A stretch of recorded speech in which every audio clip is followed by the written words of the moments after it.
Pernahkah kamu mendengar tentang seorang panglima Islam yang selama pertempuran dia tidak pernah kalah? Meskipun pada awalnya dia merupakan musuh Islam yang paling berbahaya. Ya, dia adalah Khalid bin Walid radhiyallahu anhu, yang diberi gelar Saifullah al-Maslul, pedang Allah yang terhunus. Yang menarik dari Khalid bin Walid, dia wafat tidak di medan perang, meskipun tubuhnya penuh dengan luka bekas perang. Inilah kisah Khalid bin Walid radhiyallahu anhu. Dia berasal dari Bani Makhzum, suku terpandang di Quraisy. Dia ahli dalam strategi perang. Terbukti ketika terjadi perang Uhud, Khalid bin Walid yang kala itu belum beragama Islam, dia mampu membuat pasukan kaum muslimin terdesak. Dengan insting perangnya, dengan insting militernya, dia mengetahui bahwasanya pasukan memanah dari kaum muslimin telah meninggalkan posnya, sehingga Khalid bin Walid menyerang balik pasukan kaum muslimin.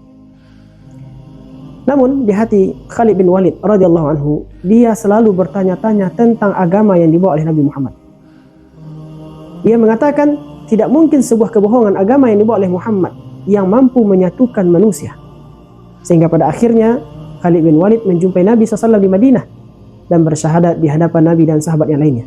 Semenjak saat itu, kecerdasan, kepintaran Khalid bin Walid diabdikan untuk agama Islam. Setelah masuk Islam, Khalid bin Walid mengikuti banyak pertempuran.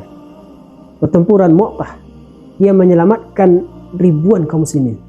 Perang Hunain, menaklukkan kota Mekah, serta pertempuran antara melawan Romawi dan Persia. Semuanya Khalid bin Walid memiliki prestasi.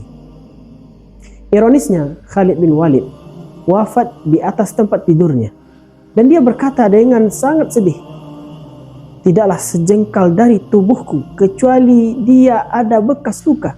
Namun sayang aku wafat di atas tempat tidur bagaikan seekor onta di dalam kandang."